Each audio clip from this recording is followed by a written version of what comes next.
Ladies and gentlemen, the weekend.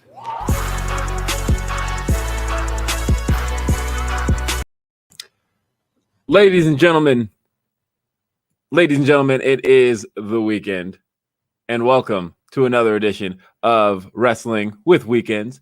I am Will. Right here on, there's a couple of places you can be checking this out. If you're listening via audio, you're on mixler.com/fanoff, the normal place that RBR runs, or you could be here on my YouTube channel, Wrestling with Will, or you're watching on Twitter. But either way, I appreciate you being with me this morning, and I'm not alone here because I am joined by Mr.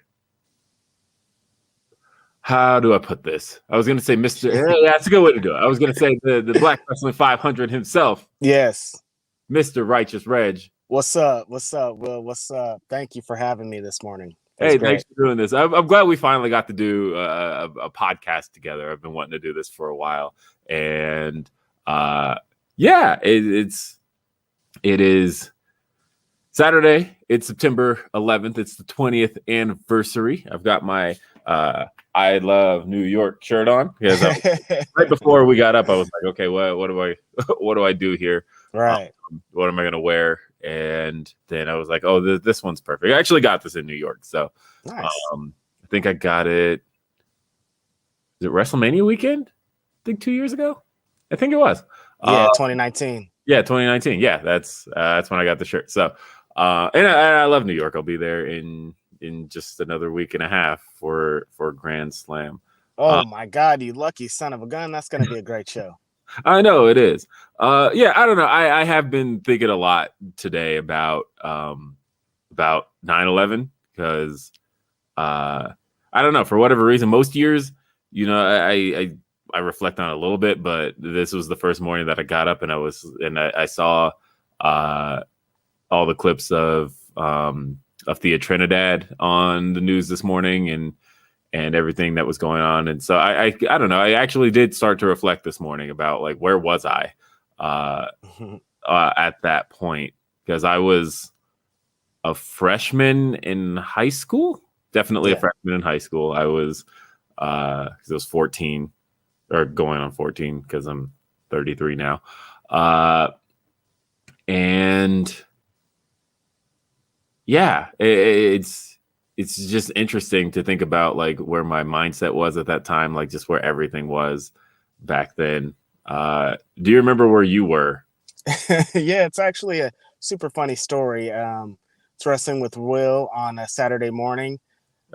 Everything always ties to wrestling, every single part of my life. The morning of 9/11/2001, I was a sophomore in high school. Okay. I got a you're ahead of me. Yeah, I was getting a ride with my best friend every day. His mom picks me up. I didn't watch the news or anything before I got up for school. I would just get up, take a shower, get dressed, hit the road. I don't watch the news. I'm a teenager. I don't care about that. So I get into the car. It's just his mom. She's like, "Hey, it's crazy. They crashed some planes into the World Trade Center, all this." And I'm just like, what are you talking about? Like, I'm just like a teenager, like not really understanding. She's like, USA's under attack. Everything's going down. My son's not going to school today. Are you trying to go? I'm like, no, I'm not trying to go. So I went to my friend's house and we backyard wrestled on 9/11/2001. I was in a backyard wrestling ring. I'll never forget. Oh, look at that. Man, I bring it around good. I tell you I do. But yeah, on 9/11/2001, I was backyard wrestling while the world was in chaos because wrestling saves everything. Yeah. Yeah, I definitely did have the rest. I remember I got to school that day, and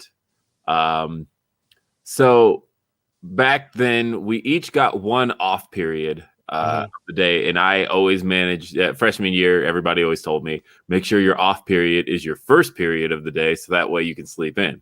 So my first period was my off period, and so I didn't have to be at class till second. I didn't have to be at school till second period, and so I kind of like stumble into school kind of late, like everybody does who had first period off.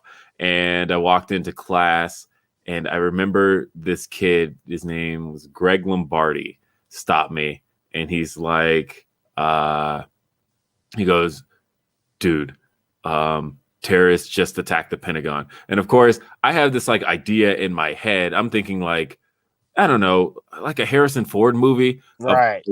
When he said that, I'm thinking like, people like broke into the Pentagon. I had no idea at first that like planes were involved. I was like, oh, that's crazy. And so I kind of walk past him and just head into class. And I sit down in my, it had to have been algebra. I sit down in algebra, and I was late. I was maybe like 2 minutes late because I was just like fucking around in the halls. And then they got CNN on, and everybody's just watching the TV. And I lean over, and I'm like, what's up?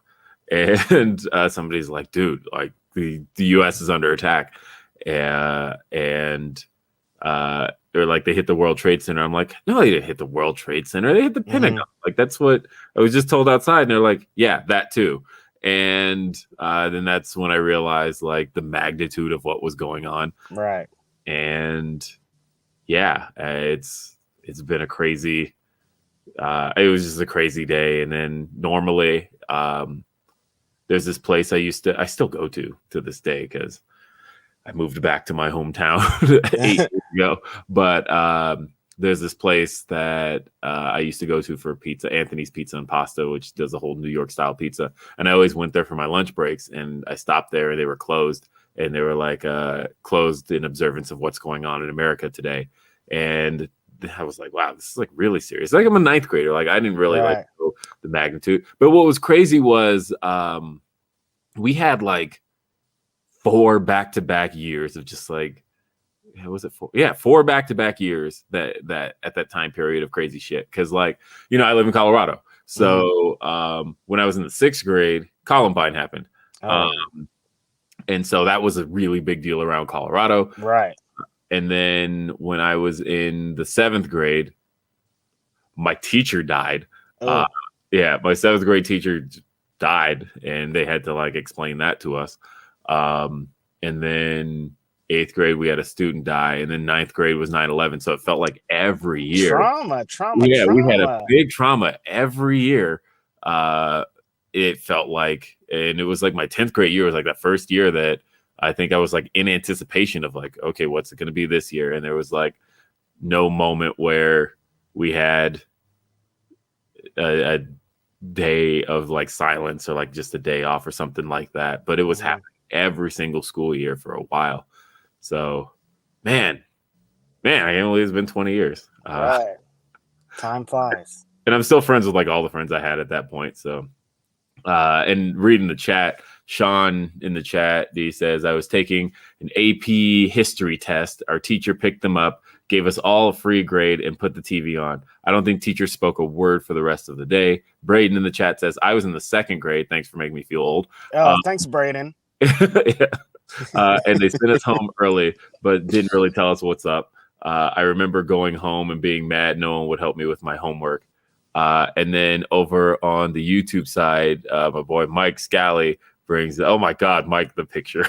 Why the? He says news of the second tower being hit came to me over the high school PA right before lunch period. So yeah, that's everybody's got their stories. And I at least wanted to open the show there. Right. But hey, this is still Wrestling with Weekends. And there's a lot of weekend wrestling to discuss. And if you've got any thoughts on that, I want you to give us a call at 909-581-4RBR. That's 909-581-4727. And you can jump in on our discussions and leave your thoughts and be a part of this if you're joining us on your mornings. And I'm glad people are. I know that there's people over on the Mixler stream, and for whatever reasons, there's always still more people over on Mixler than there is watching the video. But even still, I'm just glad there are people checking this out and joining me on the mornings and joining Reg. I know where I want to start on discussions. we'll start with lists because you've been involved in a couple of them. Yes. And, there's nothing about lists that don't seem to generate some kind of controversy, right? Because nobody just looks at it. I mean, as far as and the two lists I'm talking about, of course, are the Black Wrestler 500 and the PWI 500. You're involved in both. And of course, PWI 500 never fails to spark and turn wrestling Twitter on its head, and it really only does it based on basically the top two. Like seriously. Where anybody else is ranked after that is just like, that's cool. And like that's what's funny about the whole thing is everyone knows what's going to happen. Everyone knows the top two this year were guaranteed. Everybody knew exactly the two people who were going to be, and they still were like, oh my God, you guys, it's going to be one of these two. Just take the L for your guy. The funny thing is, at some point, one side of it was going to be upset at the other being number one, and the other side was and it's funny. It's basically like, had it been Roman at number one, you would have heard everything left and right about, but wait a minute, he was the belt collector. Exactly. He went on this run and he competed in multiple companies, and how, with the criteria you have, could you have not picked Kenny? And on the other side, you guys went with Kenny at number one. And of course that led to, but this is the tribal chief. He's been having the best run of his career. How could you possibly go with Kenny Omega? And so we knew it was going to be those two. And the thing is, what other two could it be? Like, there can't be another two. Not this year. No, not this year.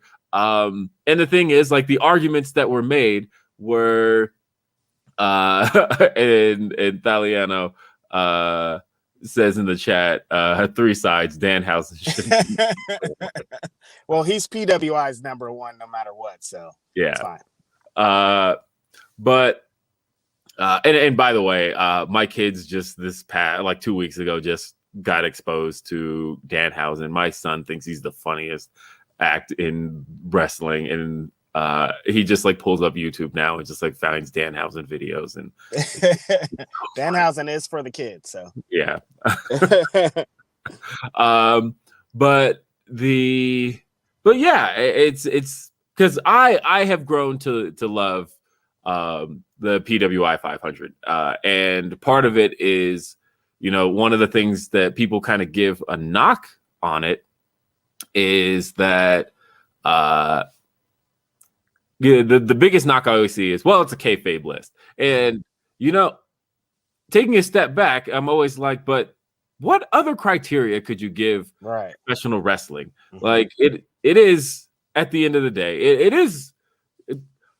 I feel like anything else is so subjective that really it just comes down to booking. Like, who was the best book in the year? That's really what it comes down to, right? Because like we see, and it's not like this is an outlandish thing. It's like we see all the time Marvel lists, right? Of like, who are the top. I read a list of the top 100 MCU characters, and like, this isn't who are the top actors in MCU. This is who are the top 100 characters in the MCU, and like that's how I view something like the PWI 500, where it is who were the best characters of that year.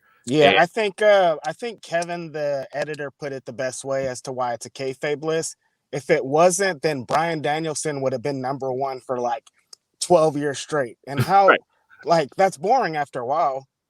But if it's like, if we're talking about the best wrestler, Bryan Danielson next year, Bryan Danielson next year, like it just gets boring at that point. So if you keep it kayfabe, you factor in the matches that happened in this time period, you factor what happened in this time period in the kayfabe sense, it just works out better for everybody because it gets everyone a chance to not lose to Bryan Danielson. Because next year you're going to lose to Bryan Danielson. That's pretty much what I'm going with this. I already tweeted it. Bryan Danielson is number one next year on both lists, the Black Wrestlers list and PWI, because he's Bryan Danielson. I don't know. I don't make the rules, Will. I do not make the rules. I and a lot of people, because the big knock, of course, now is this is 2 years in a row that an AEW guy got the number one. And so there's, of course, blowback from AEW's biggest critics of, are you guys just in the pocket of AEW? Whereas I recognize what's happening here. And it is the fact that when you look at the PWI criteria, and then you look at the idea, of course, of wins and losses matter, right? That's a big thing in AEW. And so when you combine those two things, you're looking at the idea of if AEW books itself around wins and losses, and the PWI 500 is also based around wins and losses. And so the top guys in AEW are going to have really strong win-loss records, and they're going to have won tournaments like Kenny Omega. He won the Eliminator tournament, right? They're going to have won tournaments, and in the process, the number one most undefeated guys typically go on to get title shots and probably are going to win titles. Jon Moxley didn't lose that entire year, and he became world champion, right? So then when you start to think about how AEW books, which ideally is the way I want to see a show booked. I want to see the top guys be the winningest guys, because that makes sense, right? But I feel like that is going to lend itself to the criteria of what PWI goes for in ranking their wrestlers. Right. It kind of just falls right into it. Like the list, the rankings are the same pretty much. It's like, it's all based off this stuff, with a little extra pizzazz on top, because it's a magazine, but it's the same criteria. So yeah, you're exactly right. It fits in. Kenny Omega, just like Jon Moxley, had 0 losses the entire time period. He didn't lose. So like, how do you know what I mean? Like, and he's wrestling in AAA, he's wrestling in Impact, he's wrestling in AEW, he's all over the place. Like, how could you bet against him? Like, just if we're just talking about kayfabe, like Roman was only on one show. Roman didn't wrestle like a good chunk of the time he was even on TV. Like, it's different. Yeah, Kenny Omega, it's just he lines up with the list. That's why he's number one. And yes, AEW's rankings and the way that they rank wrestlers falls right along with the list. So it helps. And then on the other side of things, in a list I'm far more impressed by, and I continue to be impressed by it, is the Black Wrestler 500. And a big reason for that is the fact that, and I say this as a black man myself, I mean this, like, it impresses me that you're able to come up with 500 black wrestlers. Like, that to me is just, if you asked me to name, I probably could. I was going to say, if you asked me to name like 100, it was like, yeah, I could. 200, I'd probably struggle. 250, I'm gone. And then the fact that you've got a list of 500, just like, and so I always love what that list does, because I feel like it brings so much exposure to so many guys who people may not know. And that is, I don't know, because I know people get caught up in the rankings and then who's left off and all of that. But like, just the fact that you put together this list, and it's not like, with the PWI 500, that's a list that's put together by a committee. Whereas the Black Wrestler 500, it's you. Just me, one person. Yeah. It's just you putting that together. It's so it just blows my mind that you're able to do it, but then but it also generates a ton of discussion throughout the wrestling community. Because again, like the fact that you noted that there were people left off, and like we've got a couple of noteworthy ones that I hadn't even considered, but like the fact that you could put together a list of 500 black wrestlers and leave people off, that blows my mind. So I love it. Yeah. What you said to start this is probably the best thing about making this list is I saw a tweet from a guy, a black man. He said he's been watching wrestling for like 30 years, and he's like, I didn't know there was 500 black wrestlers. And so, like, just hearing someone say there's 500 black wrestlers is super cool. And at this point, the third or fourth year I've made the list, there's probably 800 active. Like, I could find 300 more. That there was 300 more, pretty much, is what I'm saying, and that are still out there, and probably more. Honestly, there's a lot of talent out there around the world. I was in the U.S., Canada. There's some from France, a couple from Mexico. Like, there's wrestlers everywhere. I got a great list of African wrestlers this year. Like, the talent is crazy, Will. It's like at some point I have to like stop. Like, I see so many wrestlers. Like, this year was insane because I was doing both lists at the exact same time. So like, I'm looking at 500 wrestlers over here.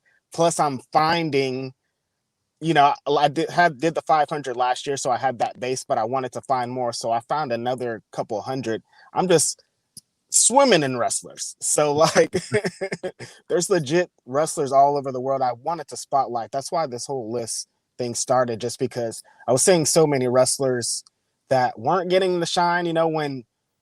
When someone's hot, everyone just wants that hot person. You know what I mean? So AJ Gray, that's my favorite wrestler. Everyone wants AJ. He's the hottest, probably the hottest black wrestler in independent wrestling. Like, everybody wants this guy. Everybody wants Trisha Dora. She's hot, hot, hot. But what about the person that is just working like an old school wrestling type of deal in Tennessee, and they don't have exposure, and they're just working the loop around, just like no one knows them, or they're not on social media, because there's a lot of wrestlers that are still against this for some odd reason. But I just wanted to make a giant list to make sure that all these people's names are at least out there. And if people want to take the time to research and find out more about them, that's what the list is for. It's not about rankings. Rankings is when people are talking about the rankings in PWI, I'm like, yeah, there's like we break it down with this and this and do all these things. There's I have a criteria. Like, I'm a person, I've been watching wrestling for 30 years. So like, I've watched a lot of wrestling. That's what I want to get over, is people think I'm just like some dude. No, I like watched more wrestling than anyone in their life ever should. I've watched more than probably like 10,000 matches. Like, it's insane. It's too much. And so I've seen all there is to see. I've seen like 100 of live matches. It's insane. So I know a lot about this, too much to not be getting paid for it. A free list also. Let's emphasize that when people are coming at me. This is for free. This is just for the love, because I love pro wrestling so much. And I love black wrestling so much, and we deserve the shine. So I make this list for the wrestlers. Most importantly, this list is about, from just like you said you could probably name 100 to 200. I want you the ones that you can't name. This list is about those people. This list isn't about. I agree. That's what I get out of. Why is Kofi Kingston? No, it's not about Kofi. We know Kofi Kingston. We know who he is. He doesn't need to be ranked. Well, why is Bobby Lashley's the WWE champion? He don't even need to be on this list. But if I don't rank these people, then everyone's just going to focus on why didn't I rank Bobby Lashley? So that's why it's mostly about 250 to 500, because those are the people that need to be seen. That's what the BWI 500 is really about. The ones on the tail end. Some of them are just coming. Some of them have like 3 matches. Some of them have, only been in for a year. Those are the people that need the shine. So that's what's up. Yeah, I mean, from a personal standpoint, just because he is on the list every year, and I would do it till he retires, but like, because he's still so good. But Too Cold Scorpio being continually on the list is always the thing, because he was my dude when I was a kid, right? Like, when I thought he was the coolest guy on the planet, and he was everything I wanted to be. Seriously. This list is pretty much like dedicated. Everything that I do is dedicated to Too Cold Scorpio, man. None of this would exist. Like, half of the wrestlers on the list are like babies of Too Cold Scorpio. So it's like, it's crazy that he's still wrestling with them. Like, I not only know. are their babies, they get to like have matches with them on Friday. It's Yeah. crazy. Honestly, like when I was a kid, I just brought it back last year, but like the whole reason I rocked the high top, it was Too Cold Scorpio. And Right. I wanted to be that cool, and I wasn't. And Right. like But how could you, Will? This guy could dance. he And could he could talk. He could rap. And most importantly, he could flip. Can't he nobody could flip flip like that, man. No, it wasn't just that he could talk and dance and flip, and he could do all the things that, and then he just had a trail of kids that would just follow him because he was that cool. Well, we all wanted to be those kids. That was the thing. Yeah, I man. wanted to be those kids. I want to play basketball with Too Cold Scorpio, man. Come on. Oh man. Yeah, there's so much to discuss. What'd you think of SmackDown last night? They came in pretty hot, man. I'm not gonna lie to you. Yeah, I honestly I really enjoyed the show. Yeah. I didn't catch it. I thought I was going to. Quick side story. My daughter, so Veda's got some headshots to take today. Oh.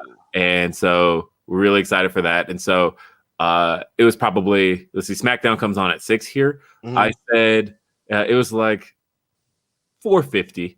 And I said, okay, we need to get you an outfit for your headshots because my wife's out of town. And so I'm like, I need to. Being a late dad, you're like, yeah. oh, time is crunching. Yeah. And so I was like, let's go out and let's go find you an outfit for your headshots. And I thought this was going to be easy. Mhm. So, we stopped. You thought you were going to have time, Will. Come on. Yeah, I man. thought I was going to have time. I was like, you know what? Probably just about an hour because I was looking at like what's the best for headshots, and like they said solid colors, and so I'm like, oh, I'll easily find something with some solid colors. And so we hop in the car, and I'm like, let's just head over to. I start with Old Navy. I was like, Old Navy, I'll find some kids' clothes, solid colors, works just fine. Get to Old Navy, nothing's in solid colors. Everything's got logos, everything's got patterns, everything's got, and I thought they have nothing in solid colors. Mm-hmm. Okay. Luckily, the Old Navy's next to Ross, and I walk over to Ross, nothing. And then I'm like, across the way is TJ Maxx. I'm like, okay, let's check out TJ Maxx. Nothing. And so I'm like, all right, I already killed an hour. Nothing. And so I'm texting my friend Carolina, who was helping me, like, because like I have no stylistic eye, especially for a little. I'm texting Carolina, and I'm like, what do I do? And she goes, the mall, maybe? And I'm like, okay, let's hit the mall. And so we hit the mall. And long story short, we did end up finding an outfit. It ended up being at Macy's. But yeah, I missed SmackDown entirely. Right. Yeah, sounds like This it. ended up being like a 4-5 hour trip. Oh, wow. I thought was going to be. And I missed Rampage too. I didn't get home till like halfway through Rampage. Wow. So I ended up having to start Rampage over, and then I watched SmackDown. And yeah, Madison Square Garden was hot. It was. Yeah, see, that's the thing about WWE crowds is like if they're like that, the show's gonna be good. Yes. And that's the problem is we're not gonna get that every week though. Right. Everybody is in Madison Square Garden. Yep, not everybody's Madison Square Garden. Like they didn't even like touch the crowd reactions. Like you can tell when they're still using like the fake cheers and boos. You can this was not touched at all. I will say, and I tweeted this earlier, and it seems to be already getting some traction. But my point about because the women's match got cut. I heard about that. People are talking about trying to save time and people put it on Edge and Seth Rollins. But like, man, there's so much waste of time on SmackDown. Definitely. In that, like the 9/11 video package, good. Roman's literal 5-minute entrance, not. No. There's. They could have just started with Roman in the ring already. Yeah, you could have just started with him in the ring. You could have saved an easy 5 minutes there. And just there's nothing to his entrance. Like I know people like the song, but it's only 30 seconds before it loops. You can literally get through that song maybe twice and be fine. But like Roman's got a pose. He's the new Hogan. Yeah. Woo, Roman, come on, man. Don't be Roman got a pose, man. Yeah, we don't need all of that, especially because like the meat of it all was the opening segment, Right. and of course, you know, the fact that you know, that I think that actually was a dig. The WWE runs New York thing to start it off. You know, No there's a lot doubt of about it. yeah, there's a lot of stuff where I'm like, maybe I could be taken one way or the other. But the way that he opened the promo with WWE runs New York, and I thought, the fact that AEW is going to be there next week, You're right. And I don't even know if that's true anymore. Like it's been some year. Like New Japan and ROH sold out. Madison Square Garden. Yeah, I was there. It was amazing. It was crazy. So like, what are we talking about, man? This isn't the same thing anymore. I mean, that was hot. Like, Yeah, New York does love WWE. and the crowd cheered that line. But yeah, New York just WWE loves pro New York. wrestling. I think they're just a hotbed for pro wrestling. They always have been, and they always will be. So. But yeah, of course, the beginning segment we got to see Country Brock. Country Brock. Yeah, with the flannel and the beard. Like honestly, it works. It does. Works it really for Brock. does. Yeah, and Brock makes his way out, and he just straight up says, like, "Why didn't you tell?" He's like, "Paul, why didn't you tell Roman I was coming?" And of course, then Roman and the Usos kind of look at Paul like a turncoat. I mean, honestly, there's so much of the show I would have just left at this and left the little mystery, because like when the bloodline walks off from Paul grabs the mic and is like, "Ladies and gentlemen, right, Brock Lesnar," right. and like Paul being such a like weasel turncoat in that moment of like, well, they're gone, so Brock's guy again. And I like that. I really dug. Like Paul, and they still kind of left it open. Like you still don't know. Like he still could be with Brock Lesnar. Like Brock was gonna suplex him, but like Brock will suplex you if you're his friend anyway. So it's like, you know what I mean? Like they're still like, is Paul Heyman with Brock Lesnar or is he with Roman? Like what's gonna happen when they have this big match? Which is like another added thing. And like when's this match going to happen? That's what I was thinking. Super Showdown is what it's looking like not Super Showdown, Crown Jewel. Oh, okay. Yeah. When is that? That October. So it's right after Extreme Rules.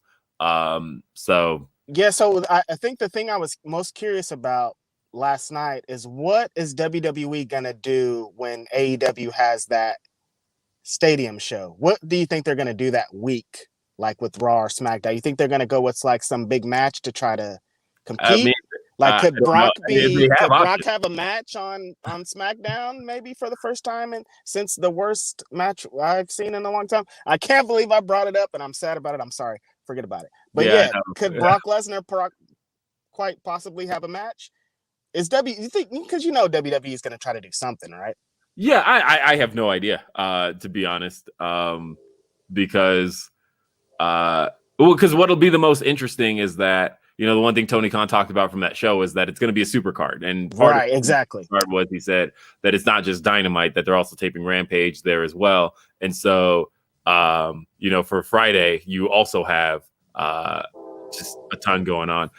So you know what? I feel bad. So I'm going to go back to this for a second because the chat was asking about some things related to the Black Wrestler 500. Oh, yeah. Let's go. Yeah. So like Danny asked, he said, "Can you spotlight someone to check out from 300 and above?"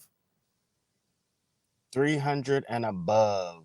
Yeah, check out Don't Die Miles. He's an extremely talented young kid. He does this incredible shooting star press. He's young. He wrestles in like the Northeast and stuff like that. Don't Die Miles. Miles. Also, Kristen Robinson is a young dude. He's kind of wild. He has like a very, very like young guy style. There's a lot of like young, super talented, just fast. And they're kind of like the young crop of rappers. You know what I mean? There's like a bunch of wrestlers that are like that and they have their own unique style and it's dope. Kristen Robinson's another one. Check out them too because they're just young and on the come up and they're incredible.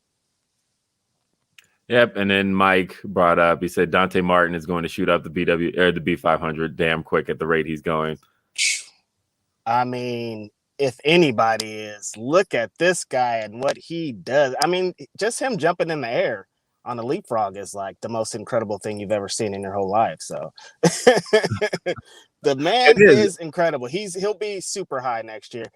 But honestly, I just want him to see his brother come back in them tag team. I do too. I thought that there was still so much more left for Top Flight. I think that they didn't even really get started. They just kind of like got a little taste, but not like kick it off. And I think Dante they're so young. Dante's so young. Like Dante, especially though, is like, you know, it always blows my mind to point out that he's like younger than the last episode of Nitro. Well, don't do this to me, man. I know. Man. Damn it. So, but just the fact that he's that young and he's that talented, like I will always be impressed by Dante Martin. But also, speaking of young and talented, I was at a wrestling show last night, West Coast Pro Wrestling. I just want to say their name out loud because they're great. They had an incredible show. Main event was AJ Gray and Alex Hammerstone. I saw AJ won. AJ Gray won the title. I had a freak out moment. I went crazy.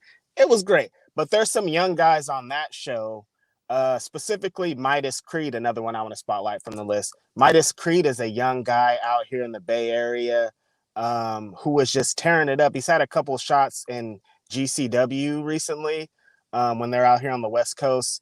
This kid has it all. He's really fast. He goes 100 in his matches. Like, he's really going for it. An incredible talent. Not on the Black Wrestlers list, but just young and an amazing. I saw last night. Nick Wayne is like 16 or 17 years old. Buddy Wayne's his dad.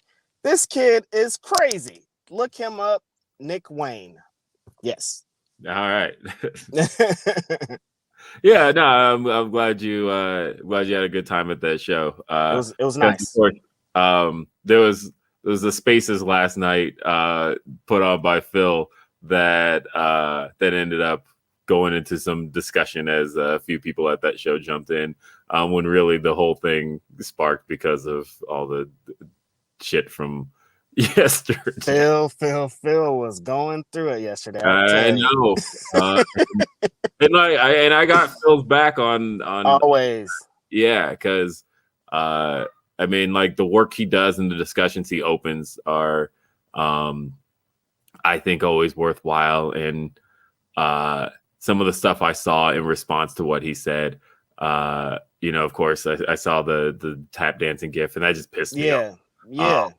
Because again, it's not, and I said this on RBR on Wednesday, it is not as it's not a cut and dry issue. It is one of those things that, and of course, I guess I'm not going to leave an air of mystery. So for people who are wondering what I'm talking about, it's all the discussion of diversity in pro wrestling, and specifically the lack of Black male talent in spotlighted in AEW. I can't say in AEW because they have plenty, but spotlighted in AEW. And I thought we had a great discussion last night on Spaces. But really, there was a statement that what podcast was that Phil appeared? The Mixed Tag Show. Yeah, the Mixed Tag Show. That was it. So Phil appeared on Mixed Tag Show, and they put out a clip. But the opening line of the clip, or one of the opening lines, was the diversity is not diversity. It was it diversity? Representation. That was it. Representation is not the end all be all. And there's a lot more after that statement, as he qualifies that statement, but people just kind of attach to that statement. Yeah, it's social media and this time, so of course they're going to take that one sentence and that's it. That's all he said. He didn't say anything else after particular, he doesn't even deserve his name drop, but there's one particular goofball in the community who is a clout chaser in every single word, and he's my least favorite person on all of wrestling media. But I can't even call him wrestling media. He is literally just a clout chaser, and his thing, his clout chasing is snitch tagging. That's his he needs to get a job with Ringside News because he's down with them. Like, y'all all need to be friends because But like, at least like Ringside News doesn't even get into like tagging people the way he does. But like, he can't mention somebody without tagging them. No way he can't. He wants to get their attention. He wants to get everybody's attention. So he like isolated that sentence from Phil and then tagged Suge D. And like what? Yeah. Why? And it's like, and you know what he was trying to do. He was trying to get the whole, what do you think? And try to like stir up some wrestler opinions on all of it. And like, I got what happened there, and that sucked, and it sucks, and he sucks, and like there was a whole, like, well, can't we just all get along kind of thing? Nah. Like, no, fuck you. Like this is no, you can't you can't give me shit, and then when I come back talk about no, let's all get along. No, bro, we've been trying to get along. Every time we put out some content, it's like this. I got so much stuff from the Black Wrestlers list from Black content creators. I was like, yo, we're all in the same fight. We're all fighting for exactly the same thing. How could we be beefing? It doesn't make any sense. It just doesn't make any sense to me. But I mean, I get it. Everybody wants some clout. That's why I try to establish. The Black Wrestling 500 is not about me. Everything I ever do to promote Black wrestlers is not about me. That's why my name's not on it. Like, it's about the wrestlers. I hate it. Like, don't even come talking to me. Go talk to the wrestlers. It's about them. I'm just the messenger. I'm just the one that's promoting these people. It's not about what I did or giving me some clout. No, it's about you finding out about these wrestlers, man. And like, there's a difference, because some people just want the clout. And that's like, yo, what are we really doing here? Are we arguing to actually get these AEW wrestlers on TV, or are we just trying to dunk? And it feels like so many people are just trying to dunk. Yeah. But that's the thing is, I think there's a lot of people who just want the talking point without, because I said this on RBR, because it was one of those points that really annoyed me. And I've actually expanded upon it mentally a lot. Because the point actually came from actually one of our listeners, and he's a white guy. Where he had said that I wouldn't sign Kevin Owens until they sign more Black talent. And I thought, yeah, you had the same look I had. I was like, okay, when we're talking about representation, I want to make sure that we're discussing this on an apples to apples level. Right. Because I don't want to create false equivalencies. And that's not to say that talent won't eventually get there. But I do want to recognize that when we're talking, because the idea is supposed to be about signing talent, right? The discussion here about signing talent. And so like, if we're discussing signing independent talent and bringing them and giving them the spotlight, so we're talking about new talent. That's where I want to have an apples to apples discussion about like, if we're going over the crop of indie talent that's been picked up, and we're talking about or even just slightly above indie, because like 2.0 was on TV, but like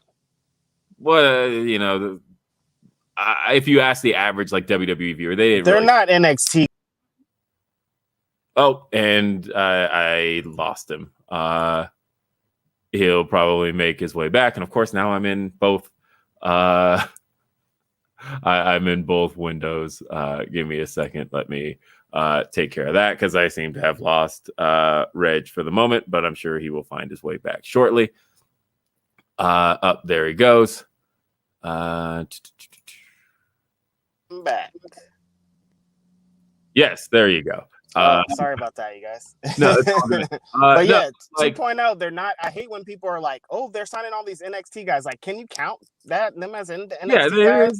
I barely knew Everrise as a gimmick. So, but either way, what my point here though is that when you're looking at guys like there is a tier, right? So like I see like guys like Daniel Garcia and Lee Moriarty on the same tier, right? So like that's where I would look at representation and diversity amongst that tier of talent, and like is it happening across this tier? And then there's almost like a middle tier. Is there and like for the most part, like the answer, at least at the bottom tier, I feel is yes. Middle tier is like kind of, and then like the top tier, that's where I feel like the middle tier is really where I feel the discussion needs to be had.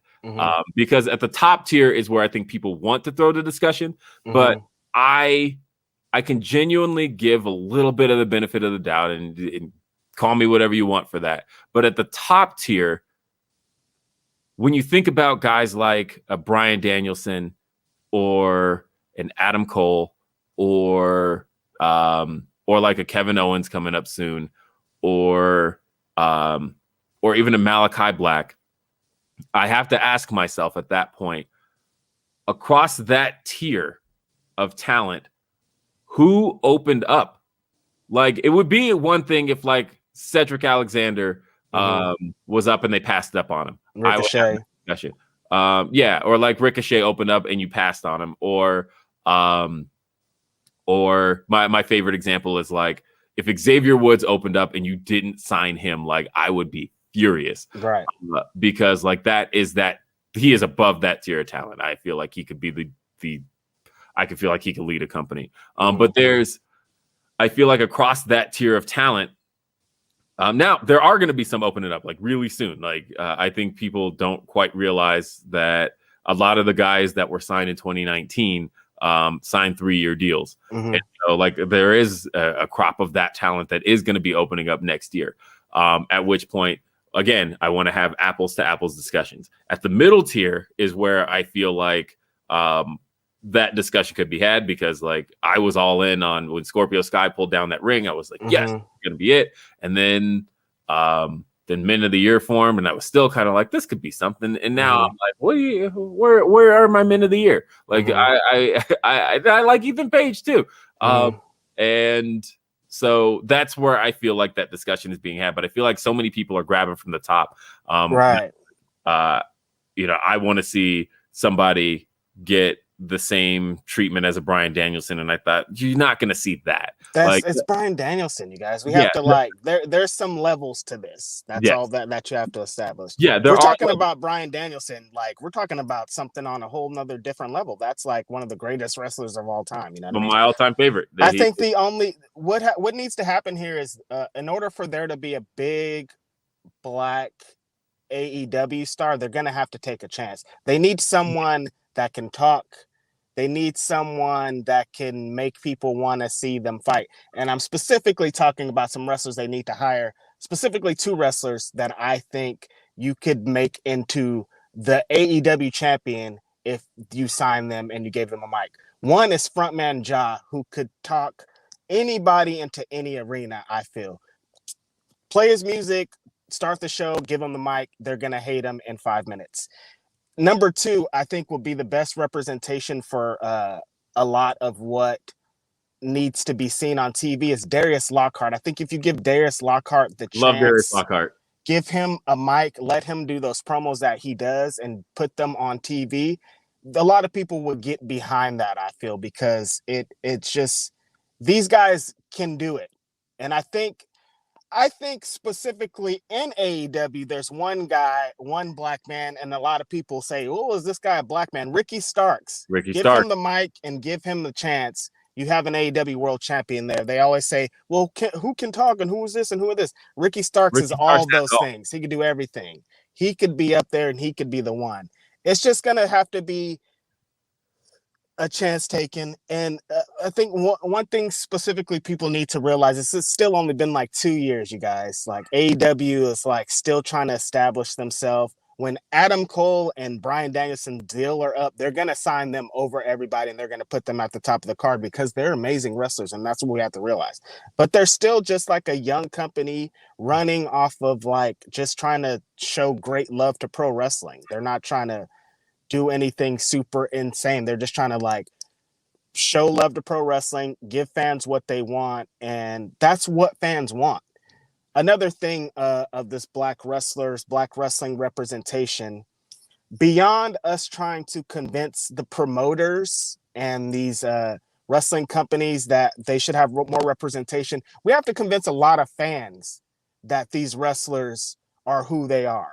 We have to convince a lot of people in these crowds around the world that these wrestlers are as good as we think they are, because they're the real ones that are going to be supporting, cheering for them, watching them on TV. If you don't have the support from them, Tony Khan could be like, I want to have all the black wrestlers in the world, but if the fans don't care, and honestly, a lot of them don't care, and I could say that honestly because that's what it is when I make a list of black wrestlers, so I see and I know what these people are saying.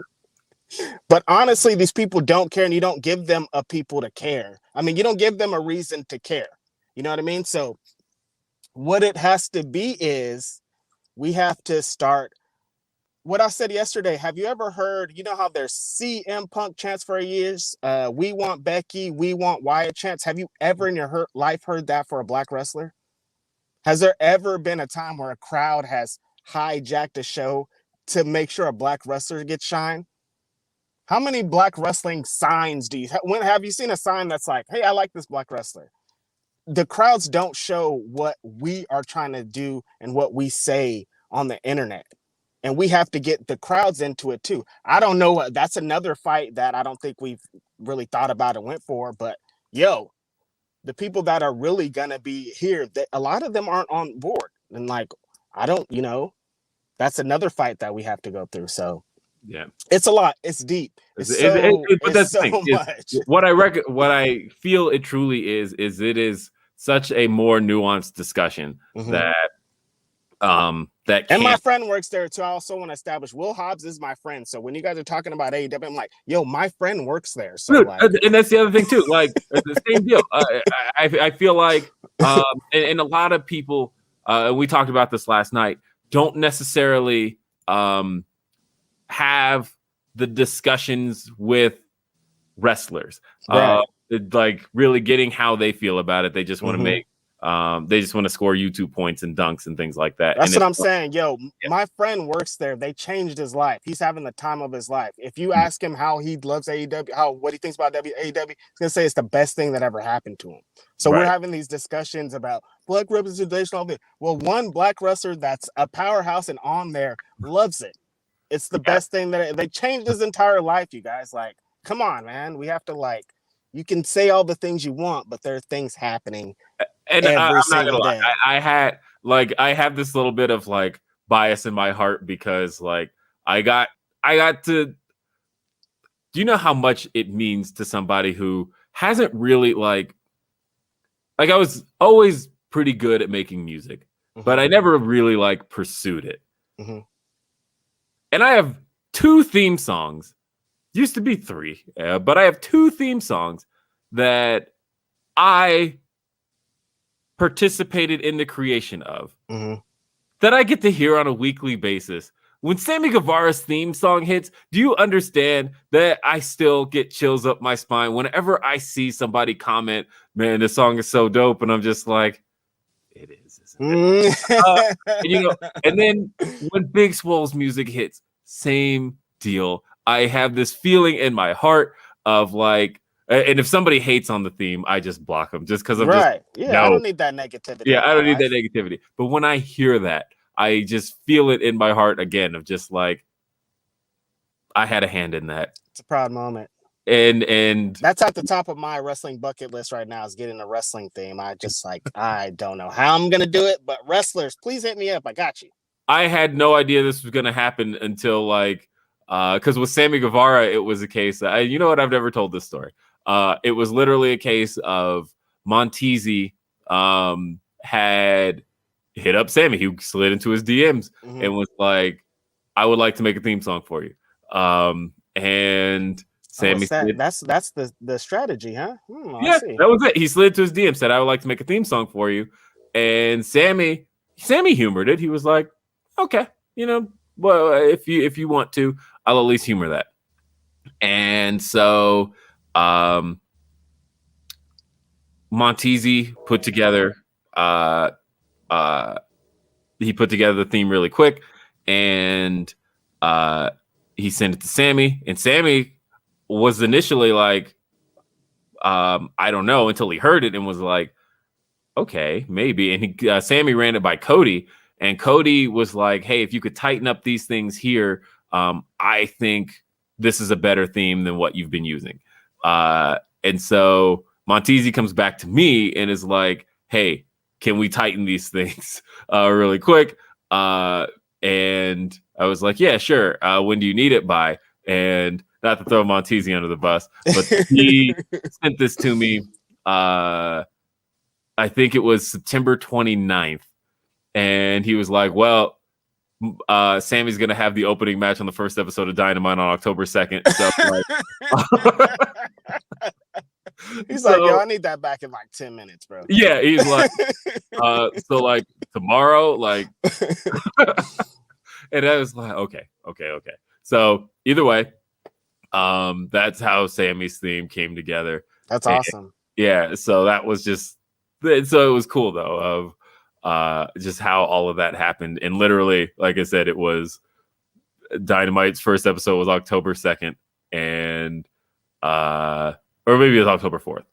When was that? I think it might have been October 2nd. Yeah, October 2nd, maybe. But anyway, we did it, and it's out there. It's out there, and the fact that people were all over it, that day, just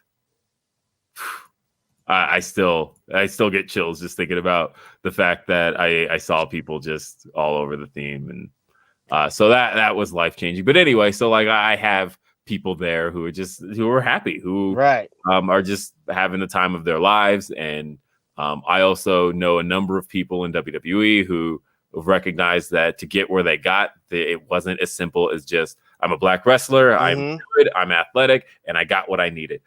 It wasn't that simple, and it's not been that simple for anybody, and it's been a fight to get there.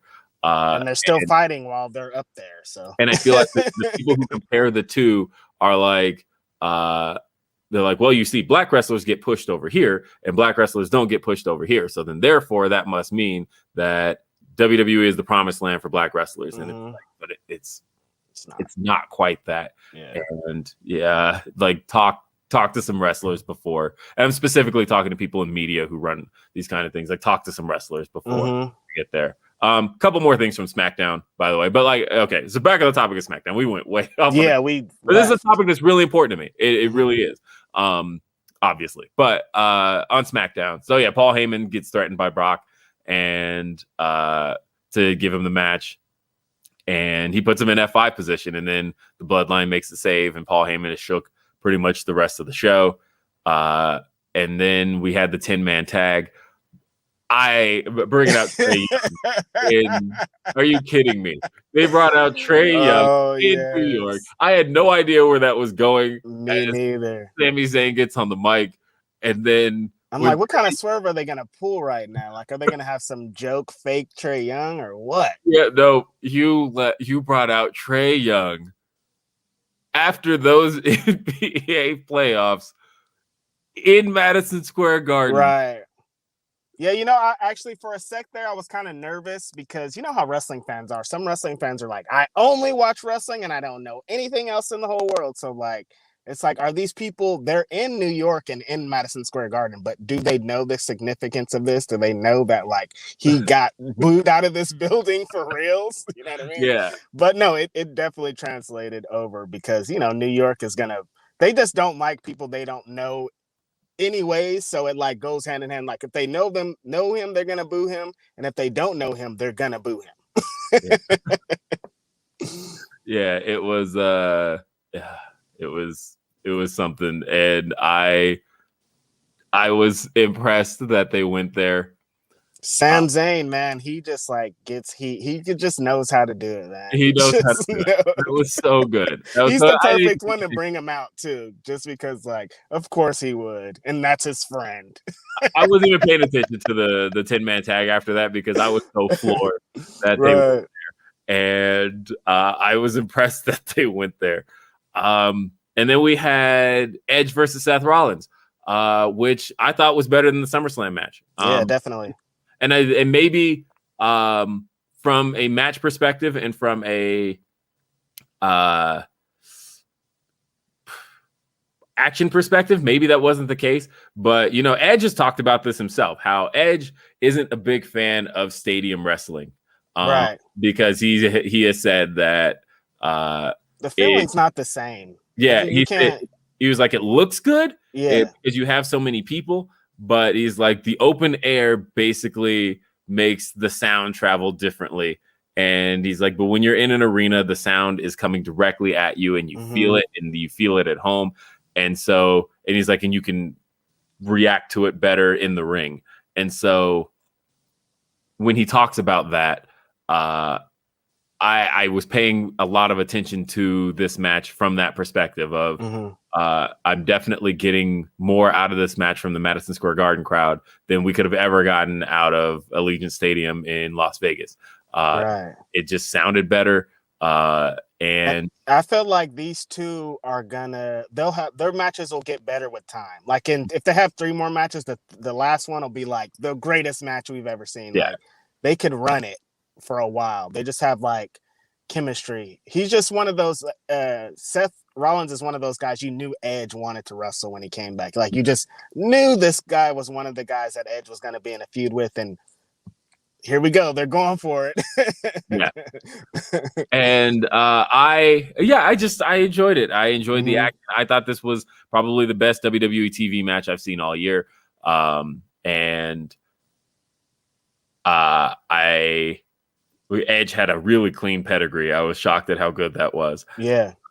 And Seth, and then the ending of Seth basically going how he felt was too far and curb stomping Edge, and then like kind of slowly taking the cover, and then Edge having to be carted off. It was just great. It's good. This was a Rollins great. Rollins is good. Rollins. No, this was very good. And it was a good way to write off Edge if Edge is not going to be seen for a little while, and you give him somebody to come back after to settle the score. I'm sure he's going to be in Saudi Arabia though, right? Like, yeah, how could they not? Yeah, and that's end of October, so that's a month and a half is enough. That is so weird when they do those shows, man. What is just like awkward? Mm-hmm.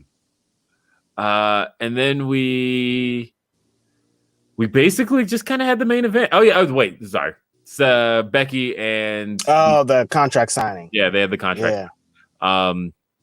In which stop doing so many contract signings. Stop doing so many. We get it. We literally just had a contract signing with Bianca and Sasha. We just had it. Yeah, and it's not like this is. I feel like there are other ways to do promos between two people. Right. So yeah, I wasn't a big fan of the idea. I like the content here. I did like I love the intensity of both in this feud. Like Bianca's like, come on, let's do this. And Becky's like, eh. Yeah, and I liked Bianca. I like Bianca catching the contract, and like that was cool. And she still just seems because she is like a picture perfect athlete. But the problem is there's still no explanation for why she, being as good as she is, lost. Yeah. Did at SummerSlam. They still have yet to justify that. They still have yet to like you've told us that she's ready for every time you've done a promo on Bianca, you've told us that she's ready, she's an athlete, she's the greatest. Why wouldn't she be ready for Becky Lynch? If she's been training if she trains every day for everything, why wouldn't she be ready for Becky Lynch? That doesn't make any sense for her character, you know what I mean?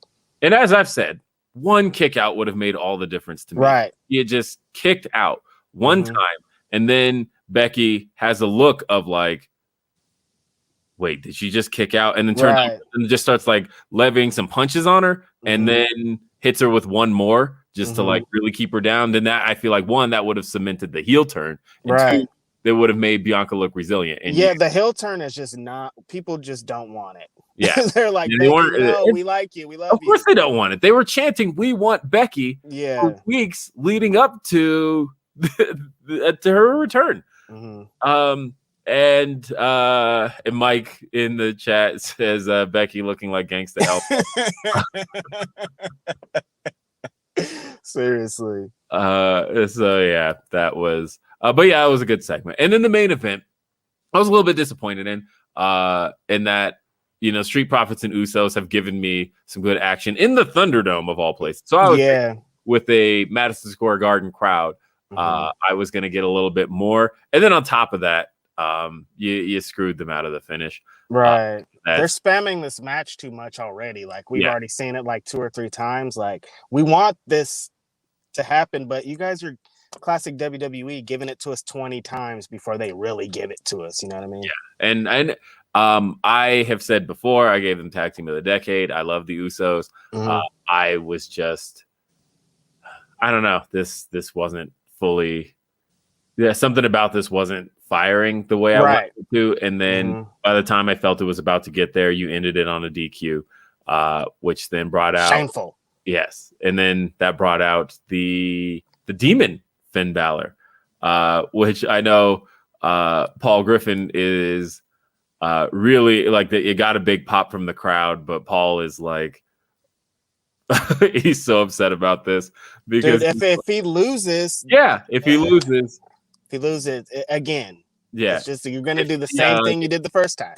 Yeah, if you have the demon lose, that's a big strike. Like the cool thing about the demon was always that it was something that Finn Balor used sparingly, but it's because it's the thing he knows that he can win. He knows he's gonna win. Yeah. And if he loses to Roman, the allure is dead. Yeah. Just like the Fiend. They did that to the Fiend every time. Every time he got super hot, they just did something dumb to it. It's like, all right, that's dead. We don't care anymore. Yes. Don't do that. No, I hope the demon. He's gonna leave your ass for AEW if you do it to Finn. He's gonna be like, yo, the contract is ready. Don't play. Now, if they surprise us and he does win, I thumbs up. But I don't trust that that's gonna happen. No one believes that Roman's gonna lose this title until next WrestleMania. Everybody that I talk to, everybody in their brains, like he's not gonna lose any match. No one believes anything. Big E is the only thing that's luring in the back, but I don't know. People are. But rumors that he's getting traded to Raw, right? And that it's Bobby that he's coming after, right? And that all the Roman hints are a little bit of a swerve. Mm-hmm. So, but then on the other side, if you flipped over to TNT, AEW was in Cincinnati this week, and I was surprised. I like tracking crowd sales and ticket sales, and I actually do a lot of I talked to the guy behind WrestleTix, and that because I am a programmer, and he has solicited me for advice on tracking Ticketmaster and things like that. And not so much Ticketmaster, but because that's an easy one to track, you can just data scrape. But it's really hard to track the non-Ticketmaster sites, like StubHub and those things. Yeah, and not just that, but there are venues that don't use Ticketmaster. Or they may use Eventbrite. There's a lot of things that they may use, and so I like tracking that kind of stuff. So, but Cincinnati was a tough one to track because they had no seat map, so nobody knew how those seats were selling, and. So when people showed up at the arena, it was like, damn, this looks good. It looks really good. And I want to touch on a few things from Dynamite, because on the topic from before, I was so happy to see Dante Martin and Powerhouse Hobbs get to oh, wait. Sorry. Hold on. I got to get this quote from Rob. He said, if he loses, we know that Samoans is the demon. It's true, because the only other time he lost was to Samoa Joe. Oh, I see. Yep. So I like that.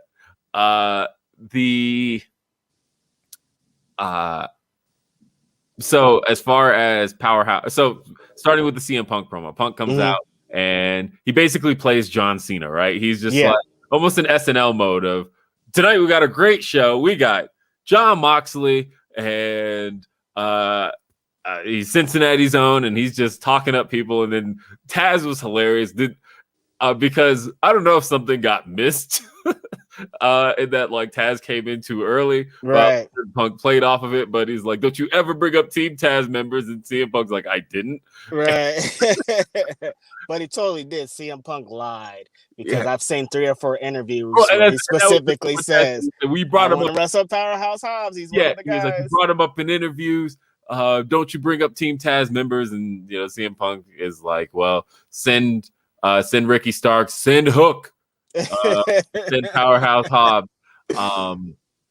And Incredible. I can't believe it. Like I said, that's my friend, and my friend might wrestle CM Punk. CM And I Punk, was he's like, going to what, dude? That's insane. Yeah, I was, but like the idea of Hobbs versus Dante Martin. The second it was announced, I got excited at the idea of because I love big guy, little guy matches. I love the best. That's the one thing Brock Lesnar does the best, which is ultimately why I was like really pissed off about the match you mentioned earlier. Don't you dare. Well, because a big part of it is that Brock, when he's in there with Daniel it was Bryan, going to be a great match. That was that's what makes it even worse than, the 9 or 10 seconds. Because when he's in there with Daniel Bryan, killed it. In there with AJ Styles, killed it. In there with Finn Balor, killed it. And so all incredible matches. And so the thought of, Brock was going to win, but like he could have something with Kofi Kingston, and they didn't even bother. And they haven't even bothered to run it back the way people told me, be patient. Yeah, shut the fuck up. Be patient. But like, so I love the idea of those matches. They're so much fun.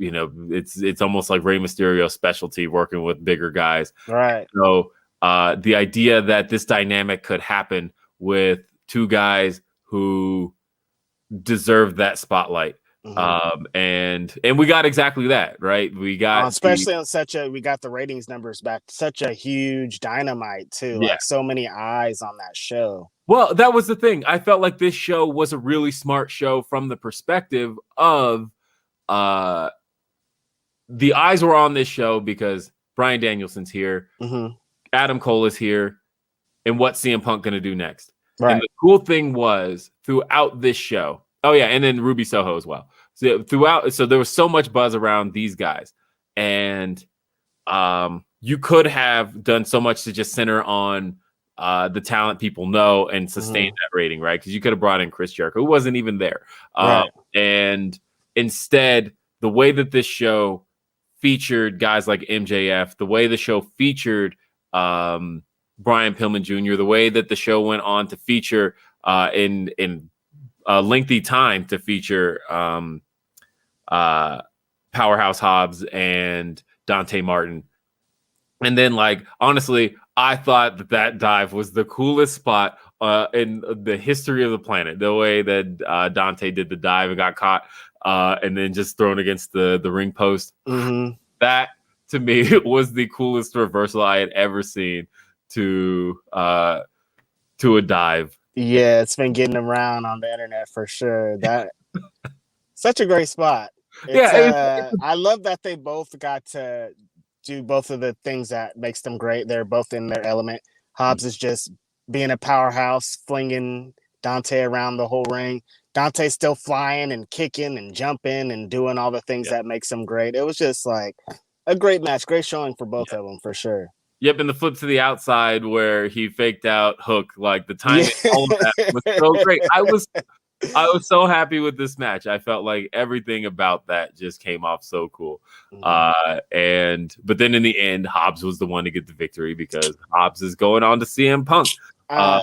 What? Punk feuding with Team Taz as a whole, like, as everybody's seen the controversy around Brian Cage. And Melissa Santos, kind of implying that Brian Cage hasn't been getting his due. Brian Cage, man, look, I get it because I get it from their perspective because I get it. Yes, exactly. Melissa Santos said that Brian Cage could be a star in any promotion. Look where he was look what he was in Lucha Underground. Look at what he was in Impact. This is a guy who is a star. Look at those pawns, though. Yes, I was going to say. Because here's the thing. It's not like Brian Cage is where he is, and he's not even in a bad position. He's not. But it's not like he's where he is for lack of trying. This is a guy who came in, won the casino ladder match, immediately went on to Jon Moxley for the title. Had a feud with Sting, right? And he's been up there. He's still pretty prominently featured, and like they show promos of him and Ricky Starks like all the time. Like it's you're out there, man. You're on TV. Dante Martin basically has the moon gravity cheat on from Tony Hawk's. No, seriously. Like, how do you do that? Yeah. How do you jump that high? I know. God, that sunset flip of his is just so beautiful. But yeah, as far as Brian Cage is concerned, look, in a promotion that maybe didn't have the top of the card that AEW has, I'd say Brian Cage should be a main eventer. But like on a show that has these guys, no fucking way. No. I think he's in the position he should be in.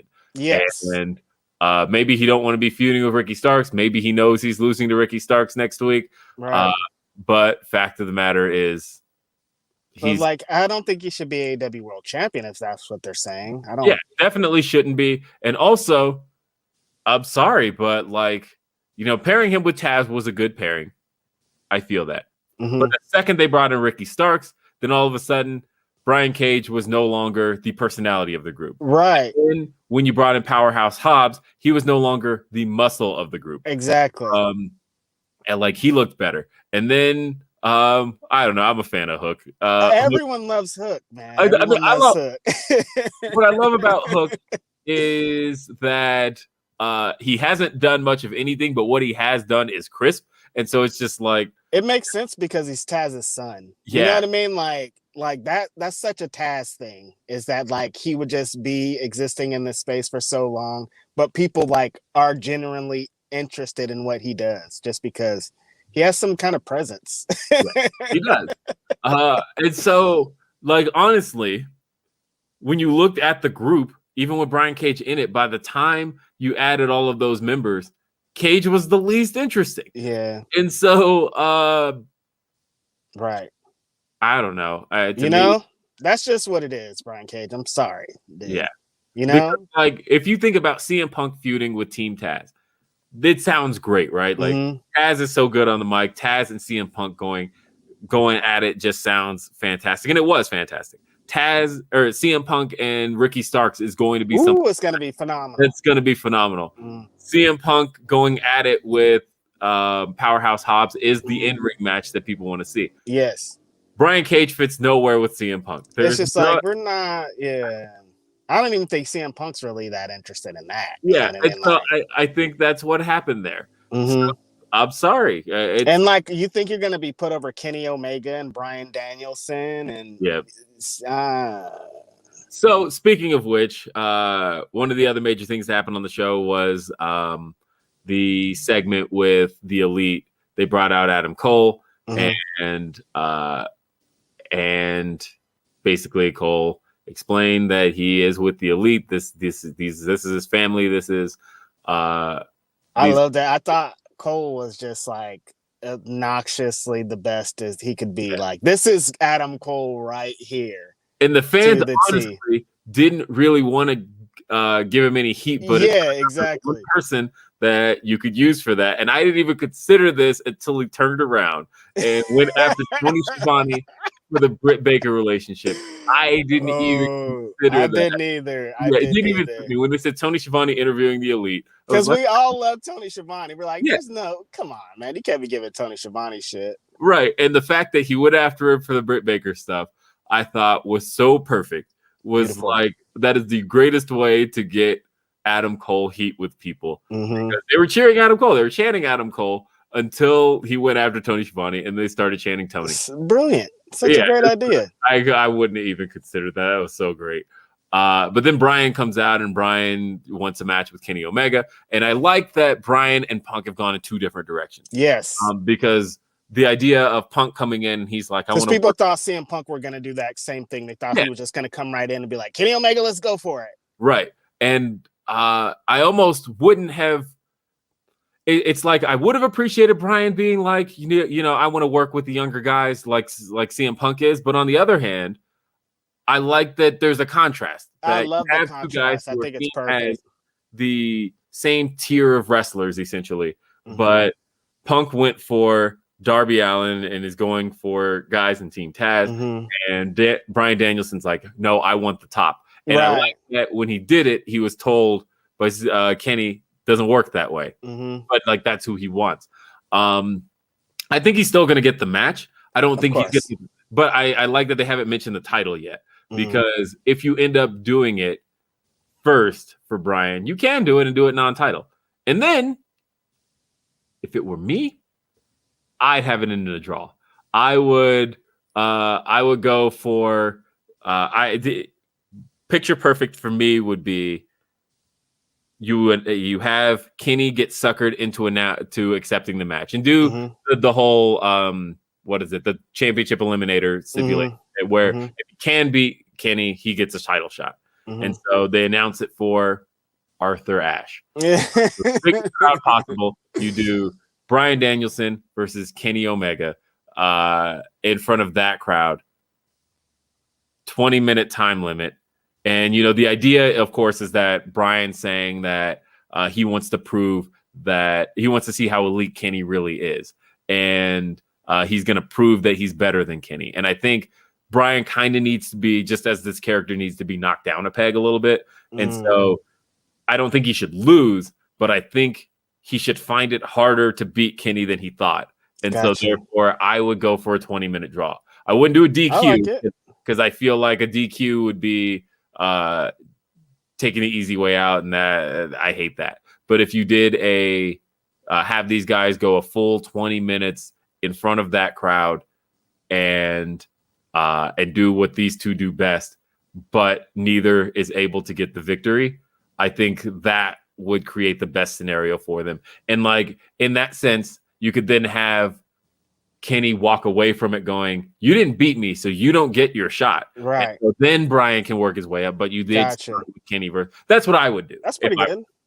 I mean, I'm just putting them in a title match at Arthur Ashe Stadium, and Bryan Danielson's going over, yes, end of the night.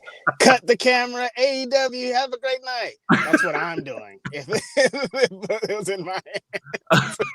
But I like where you went with it, Will, because that puts it, because if Bryan just comes in and wins, people would there's not a then what, because he can wrestle every wrestler ever. I want him to wrestle every wrestler ever. So the best case scenario is he wins the championship and wrestles every wrestler from the top of AEW to the bottom. Worst case scenario is your thing where he loses in a draw and has to climb up to kind of establish himself. But I just kind of like, I'm coming in, I'm punching you in the nose, I'm winning that championship because I'm the best wrestler and everyone here knows it. I talk about it in all my interviews.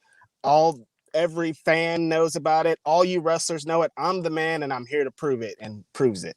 Is what I would go with it. So, but it's beautiful, man. There's so many ways it can go, and if it happens at that stadium, I'm gonna be so upset and jealous at you that you're gonna be there. Yeah, I'm glad I made. I'm glad I made the call to take that trip. Definitely. So I'm excited to be. And you were just at a great trip too, weren't you? At All Out and all that. I wasn't All Out. Yeah. Wow. So, that's what my kids are mad at me for, because I took the kids to All Out, but you're not taking them to the stadium. No. This is dad. Yeah, this is a daddy trip. This is, because I had fun with it. I had a lot of fun. No, I saw it. It looked great, you guys. Yeah, and we did Sean Dean and everything. Yeah, they had the party across the street, and I was surprised at how accessible the party was. Mm-hmm. Where, they said it was free admission, but I wasn't sure what that meant, and I wasn't sure how accessible the talent was going to be. Mm-hmm. But they're all just mingling with everybody. And to my kids, I've met tons of wrestlers. It's not a huge deal to me. But to my kids, their TV show just came to life for them. They just, they walked up to the Acclaim. This was a story I meant to tell on RBR, and I forgot to. So Max Caster did all of his raps. He had a bit of a concert and was doing all of his raps. He did every song. And then after he was done, there was a line going really far back to get pictures with the Acclaim. And my son didn't see the line. And just after the Acclaimed were done performing, Billy just walks up to Anthony Bowens, and I didn't know, I couldn't see what he told him, but I was trying to call him back. I was like, Billy, there's like a line of like 1,000 people to get pictures with these guys, and I see Anthony Bowens just kind of smiling with them, and he's like, "You want to get a picture?" And I was like, "Okay." And so, and then my daughter looks at me and she's like, "I want a picture," and I was like, "Go on, get in the picture." And they took the picture. They bypassed the entire line by just being little kids, and took a picture with the Acclaimed. That's awesome. And then Max was like shocked that because both my kids, as soon as I said, "All right, picture time," both of them looked out and did the Acclaimed pose. I think the idea is still kind of lost on so many guys in AEW that there are kids watching that know their stuff and are paying that much attention. That like both my kids are you know, they saw them and were like, "Yes, the Acclaimed have arrived," and so they got their pictures and bypassed an entire line. And we came back an hour later to that area of the party. Line was still there. And I was like, damn. That's great. So you got to have a great experience with the kids, with the wrestlers, just accessible. Look at AEW. Yeah, and the wrestlers were accessible. And so they had fun. But they don't get to come to New York. Hell no. Right. Yeah. This is my trip, and I'm doing what I'm doing, and I'm gonna have fun. But over on the other side of things, there was Rampage, which opened with oh my god, this match. You know, I can't help but wonder, because I just thinking about All Out, how much great content All Out had on it. Could you imagine with this match? I didn't think about that. I didn't think about it. That match was supposed to be on All Out. Oh wow. Yeah. I'm like, it was only stopped because Pac couldn't travel by 2 days. Right. But like, damn. Wow. This was great. Regardless, we still got this match on Rampage. Andrade El Idolo. Yes, Andrade El Idolo had really his first major showing in the company. Yeah. And he showed out. He went all the way out. All his offense looked good. But Pac looked like a beast in there. Pac looked like always.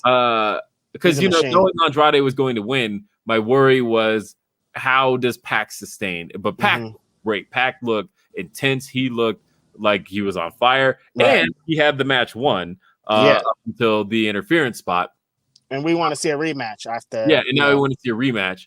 And that led to Andrade, when he realized that Chavo helped him, he attacked Chavo and fed him to Death Triangle because he felt like he could have beat him on his own and didn't need that interference. And they casting doubt on the ending, of course, sets up the match for later. Right. And there's a lot of speculation, and I could kind of see it of them realizing that while Chavo's not a bad pairing for Andrade, Ric Flair, if he's on his way. Yeah, if we can have Ric Flair, he's the guy. Yeah, Lucha Bros switching sides, right? Lucha Bros never touched Andrade. I don't know.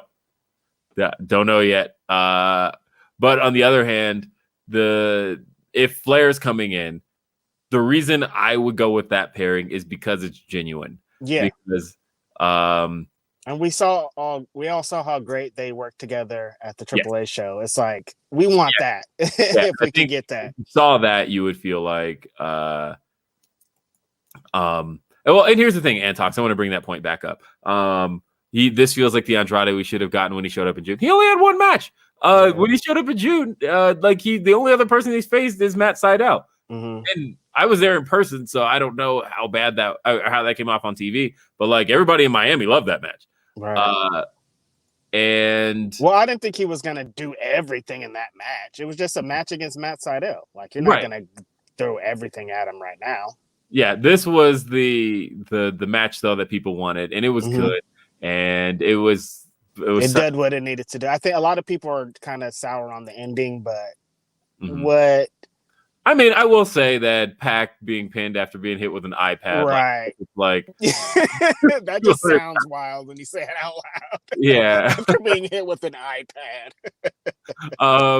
So like that much, you didn't have any other weapon, Right. but other than that, I enjoyed the match. I had Yeah. so much fun with it, and everything just looks so good in that match. So hats off to Andrade El Idolo and Pac. Yeah, great match. New tag team champions. The Lucha Bros were out there. That was good. We had the 6-woman tag that saw Britt Baker and Rebel and Jamie Hayter taking on Ruby Soho, Riho, and Chris Statlander, which was fine. Just Riho looked good in there. And by the end of it, it's another showcase for Ruby Soho. Honestly, the 2 last matches, I could have switched them out for another match. And they wanted to give. I get what they did. Yeah. This was the first time, though, that the Max Caster stuff had ever been addressed on TV. Right. Even just in jest.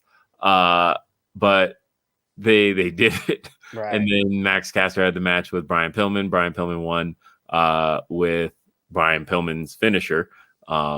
And all to get to John Moxley making the save. Yeah, pretty much. You just wanted to send the Cincinnati crowd. And are we supposed to believe that Brian Pillman Jr. is some threat to MJF, or is it just like, why is Brian Pillman Jr. getting this big Arthur Ashe match? You think? I don't know. I've been kind of like on the fence with Brian Pillman Jr. a lot. But it seems like the talent loves him, and really loves. No, everybody loves. I get it. So it feels like there's a lot of guys who just want to work with Brian Pillman, and they just kind of want to give him the shine. I guess that makes sense. That makes sense. So, I guess that's what it is. Yeah. But yeah, so that's the match happening at Arthur Ashe, and again, I got a week till I get to go. That's my last one for the year, though. That's the last trip I'm taking for the year. That's it. Although, if I could convince my wife, look, man, if The Rock is like really going to be at Barclays, I've only gotten to see The Rock twice, right? And one of those was in 2001, in very disappointing fashion because he didn't cut a promo, and that was all.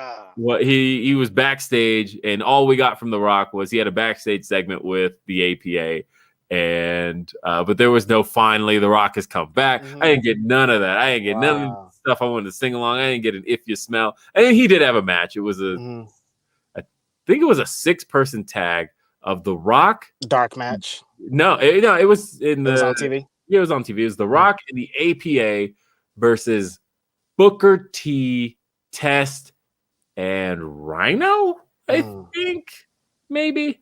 Correct me if I'm wrong there. I'm doing that from memory. So another main event of that show was Steve Austin versus Chris Jericho. And then the only other time I saw The Rock was WrestleMania 32. God. Those are your 2 Rock experiences? Yeah, you got to go see him again. That's awful. Yeah, I know. So, like, I was at that 32, and I hated that segment so I hated much. that. Oh, my God. That is, I have a big poster of it right here. Oh, wow. I think I've been to AEW guys on this. I think I've been to 9 WrestleManias, and that was my least favorite, 32. I just did not. It was just bad. Was the first time. That was the first Mania weekend I ever went to, and that was the first time I realized that WrestleMania was the worst part of the Mania weekend. That is the most honest thing about the 9 WrestleMania weekends I've been to. Usually, the WrestleMania is like the least exciting show out of all the weekends. Yeah, because they did all the weekend activities, and we did so much that weekend, and then by the end of it, I thought, why did I enjoy WrestleMania the least? Yes. I didn't realize that was going to be the case, but that turned out to be the case like every year. A couple of times I'm like, am I even going to go to this show on Sunday? I haven't. I've done Mania weekends of just going to everything else around WrestleMania. Mhm. I've done Revolver. I've done pretty much you name an indie show around it. I tried Right. to get it, and then go Like this home. year, I wasn't planning. I went to Florida and I wasn't planning on going to WrestleMania. I just wanted to go to For the Culture and all these things. And then I went to the first night, and I should have just went to the first night, but I went to the second night, and I didn't like the second night. I'm Mhm. like, and they're doing 2 nights again. I'm like, two Yeah. nights is just excessive BS, you guys. You guys are just putting a bunch of filler in here. Just give me one hot night and we're out of here. Yes. But I get it. I I get it. understand money and stuff and wrestling. Some wrestling fans prefer it that way, but me, I'm just like, yo, give me this one show and let me get out of here. I mean, Give me an NXT takeover and then WrestleMania the next night, and we're good. Yeah, but who knows what takeovers are going to be. Speaking of which, we finally addressed they on SmackDown last night. Last thing here before we go, they officially addressed it as NXT 2.0.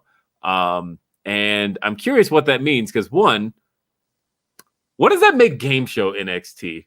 Yeah, I was gonna say I think that was 2. This might even be like 3.0. Yeah, you know what I mean. It's been a couple of .0s already. They've definitely revised NXT a few times, but this is officially called NXT 2.0. And so it from feels the outside, I'm like, that doesn't sound good to me. But well, what I'm interested in is what that actually means because, like, I was thinking just a different look and different graphics and stuff, but you know, Raw has redone its graphics a million times. SmackDown's redone its graphics a million times, and it's never been presented as like a new show. Yeah, but it's being presented as a new show. But then you look at the card for this first episode of NXT, and it's the same guys. So, like, I'm interested. I will be watching to see what this actually all means. Or if it's gonna be the introduction of the new graphics first and all of that, and then the show itself changes over time. Kind of slowly builds. Yeah, I have no. Are they gonna have new commentators? Like, what's going on here? Could be so much going on. But the funny thing is, the talent's all still in the dark about it. Right, really, I would assume so. Yeah, they've all seen because obviously you just go to the performance center. They've all seen what the stage looks like. And the word, and I'll give credit to Sean Ross Sapp on the report, was that it's basically a miniature version of the main roster stage and set. Oh God. So it is looking like presentationally it's going to be more like Raw and SmackDown, and less like old NXT. Ooh. We'll see what that means. But hey, this was fun. Yeah, this is really fun. Reg, you got to do this again. Of course. So we got to do one with me, you, and Phil. Yes, I am so down for the three of us to podcast. But otherwise, folks, actually, you know what? I have to announce something here for those who are watching on the video stream. As you know, for 16 years, I've ended every podcast I've done with the song "They Can't Take It" by To The Groove. 16 years. However, I have the rights to use it for audio, but it got flagged when I put it on YouTube. I got struck. And so therefore, I'm not going to risk doing that on the video version of the show again. So you'll have to head on over to Mixlr.com to hear me properly wrap up the show. Or you can download the podcast. But otherwise, folks, I can't even think of a way to do this properly. So I will just wrap this up by saying that is it for this edition of Wrestling with Weekends. Thanks for joining us. For Righteous Reg, I am William R. Washington. We will see you next time, and I want you to enjoy your afternoon. Peace.